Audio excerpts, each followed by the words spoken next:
तो फ्रेंड्स, कल हम लोगों ने ब्लड वेजल्स के बारे में पढ़ा, जिसमें वैसो कंस्ट्रिक्शन, वैसो डायल्यूशन क्यों होता है, इसके बारे में डिस्कस किया हम लोगों ने।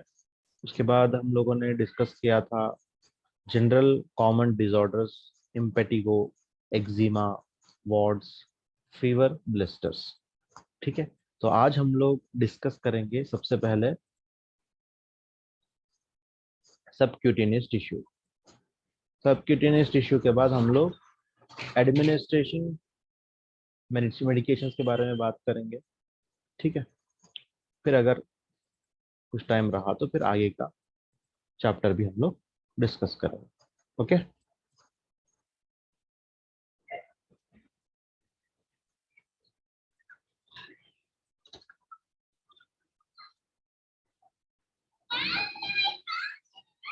The subcutaneous tissue, the subcutaneous tissue में आल्सो भी कॉल्ड द सुपरफिशियल फेशिया। तो इसका और एक नाम भी क्या है? Superficial fascia. Superficial fascia. तो सबक्यूटेनियस टिश्यू को सुपरफिशियल फेशिया भी कहा जाता है। One of the connective tissue membranes made of areolar connective tissue and adipose tissue. तो ये किससे बना हुआ है? Areolar connective tissue and adipose tissue से बना हुआ है। तो इसके बारे में हम लोगों ने पढ़ चुका है। अगर इसके बारे में अगर आप लोगों को कुछ डाउट है तो आप लोग वो लेक्चर को फॉलो अप कर सकते हैं। ठीक है। The superficial fascia connects the dermis to the underlying muscles. Its another function are those if of its tissue, as you may recall chapter 4। तो ठीक है, टिश्यू के चैप्टर को आप जाके देख सकते हैं, वहां पे आपको मिल जाएंगे डिस्कशन। ओके। सो देखिए, यहाँ पर हमारा एपिडर्मिस है, डर्मिस है, उसके बाद हम क्या देखते हैं? मजल्स है। ये हमारा एपिडर्मिस, ये डर्मिस, ये हमारा मजल है। तो ये एपिडर्मिस को, डर्मिस को और ये दोनों को कनेक्ट करने वाले को क्या कहेंगे हम? सुपरफिशियल फेशिया या फिर सबक्यूटेनियस टिश्यू। तो ये दोनों को कनेक्ट करने वाला जो है वो सुपरफिशियल फेशिया है। ठीक है।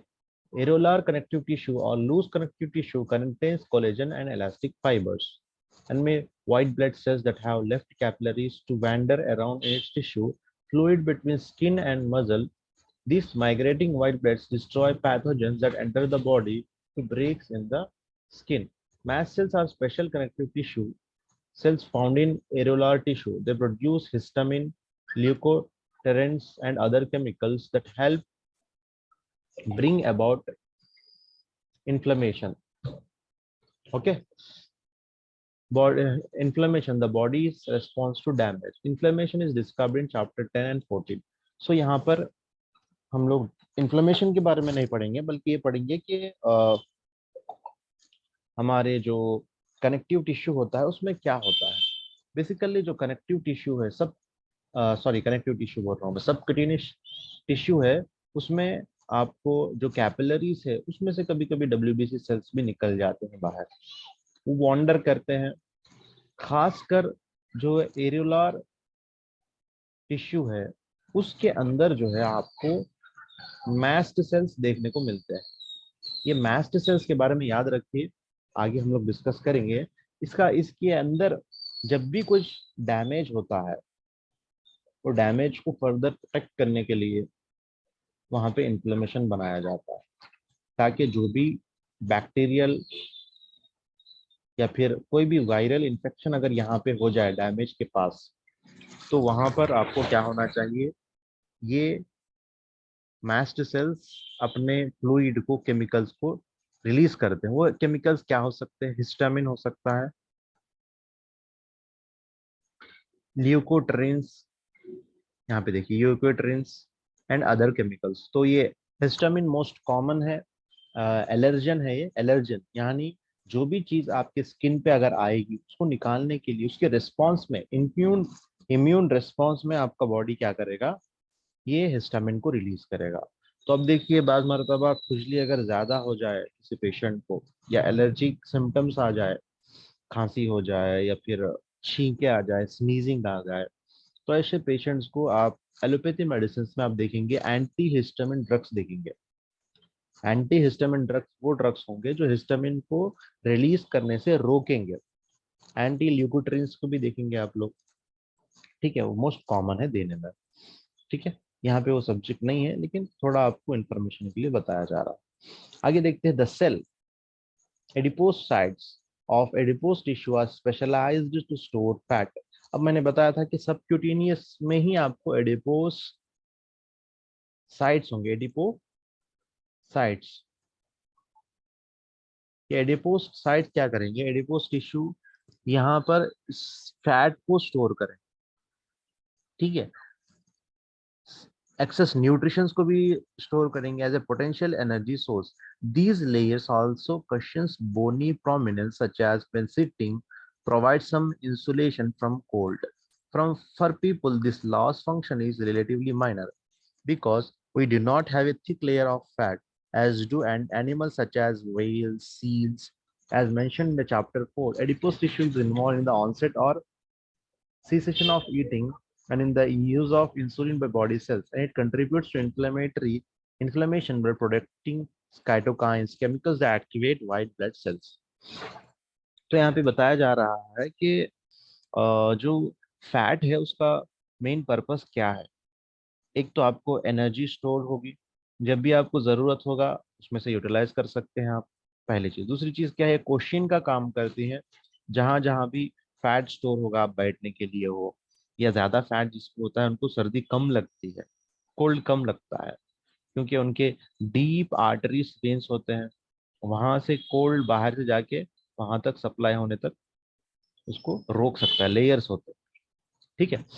और साथ में इंसुलिन बनाने में भी आपको काम आते हैं, हार्मोन्स बनाने में भी आपको इसका हेल्पफुल होता है, ठीक है। और साथ में आपको कंट्रीब्यूशन इन इन्फ्लेमेशन में भी कंट्रीब्यूशन करता है। तो इतने सारे हेल्पफुलनेस है आपके अपने फैट से। Just as epidermis form a continuous sheet that covers the body, the subcutaneous tissue is a continuous layer, so it is internal. If you consider the epidermis as the first line of defense against uh, pathogens, we consider the subcutaneous as secondary line of defense. There is, however, significant anatomic difference. The cells of the epidermis are very closely and tightly packed, but the cells and protein fibers of subcutaneous tissue are further apart, and there is much more tissue fluid. If we imagine the epidermis as a four-layer highway during rush hour with bumper-to-bumper traffic, the superficial fascia would be the such same highway at 3 o'clock in the morning and is not crowded and cars can move much faster. This is an obvious benefit for the migrating white blood cells, but may become a disadvantage because some bacterial pathogens, once established, can spread even more rapidly through out subcutaneous tissue.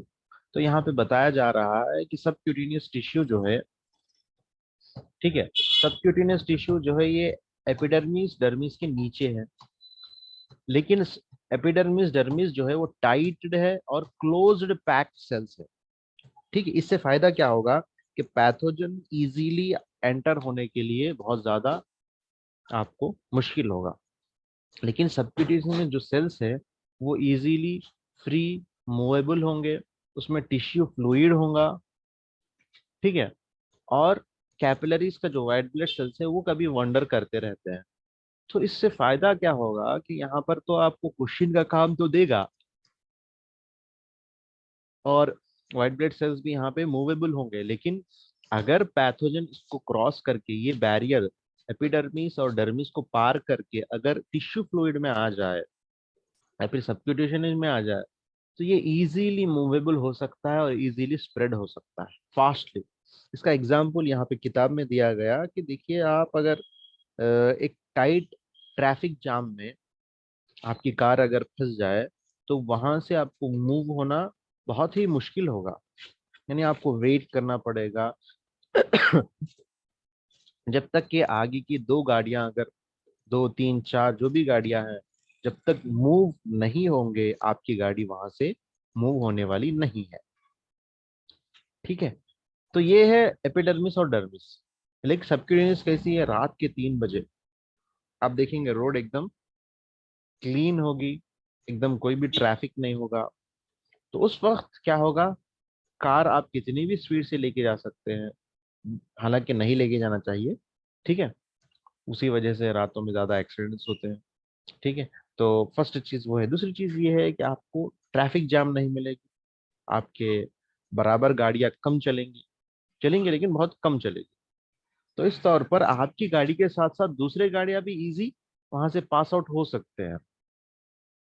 तो ये किसका फायदा है, खुद के लिए तो फायदा है, लेकिन कभी कभार अगर कुछ दूसरी बैक्टीरिया पैथोजन अगर इंटरफियर हो जाएंगे तो सबक्यूटेनियस लेयर में इजीली वो अपनी जगह बना लेंगे और नुकसान पहुंचा सकते हैं। Group A streptococcus for example is a cause of necrotizing fasciitis. Necrotizing means to cause death, and fasciitis is the inflammation of fascia. In this case, the superficial fascia and the deep fascia around muscles.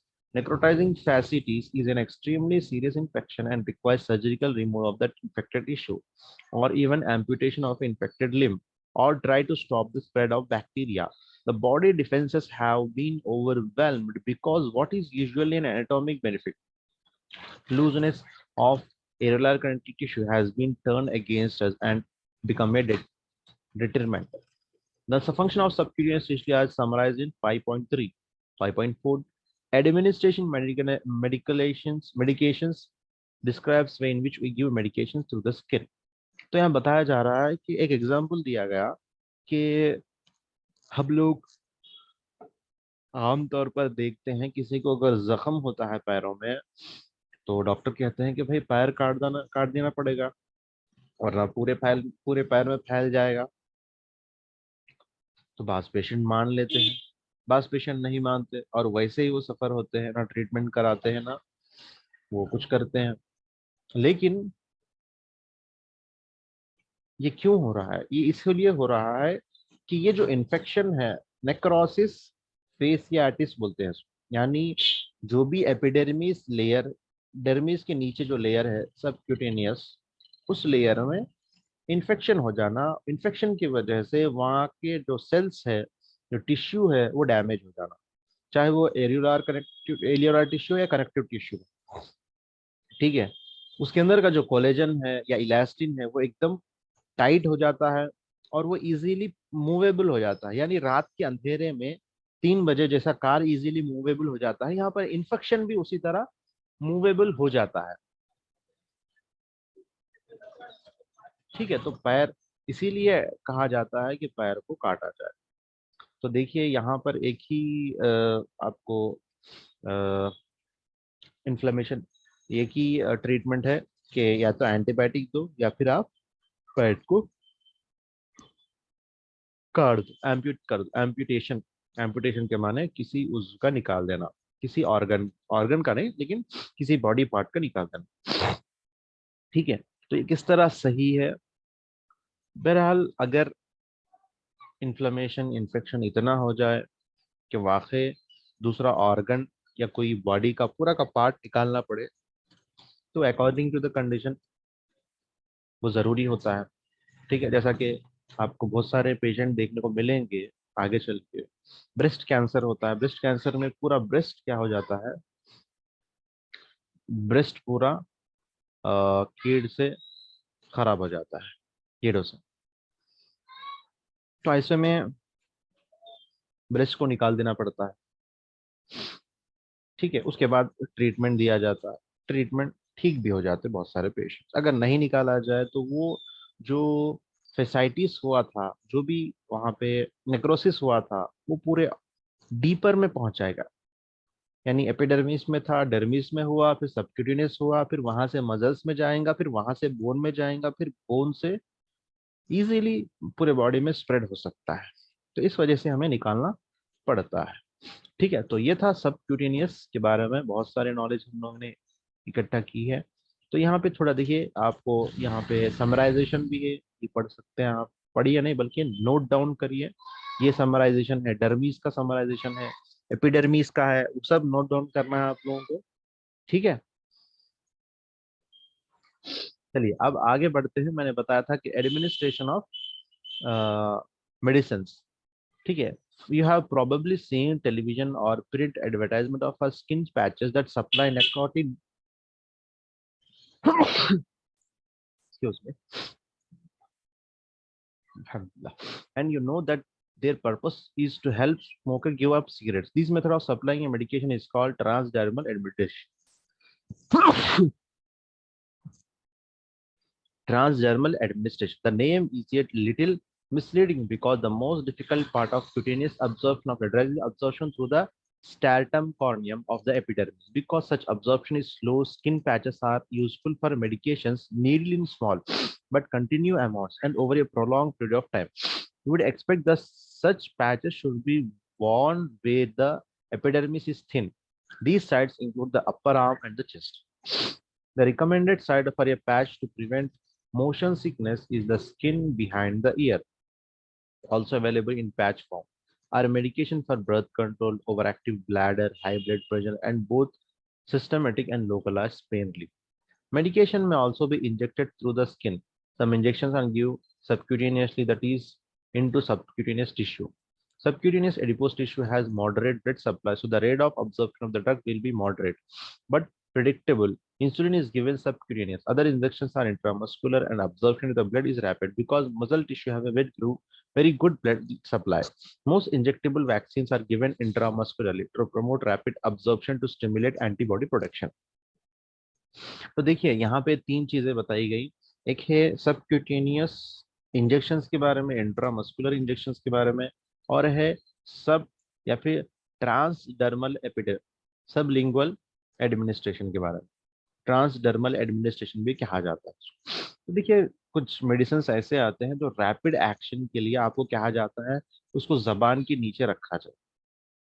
वो क्यों कहा जाता है? क्योंकि देखिए हमारे जो जबान के नीचे डायरेक्ट आपको एपिडर्मिस और डर्मिस नहीं मिलते हैं, डायरेक्ट आपको सबक्यूटेनियस टिश्यू मिलता है।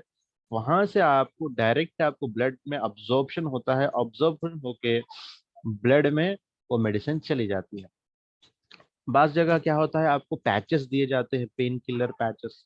आपको कहा जाता है कि आपके चीक पे रखा जाए, आपकी गर्दन के पीछे रखा जाए, या फिर आपको पीठ में लगाया जाए, या फिर आपके आर्म पे लगाया जाए, या फिर आपके ठीक आपके थाई में लगाया जाए।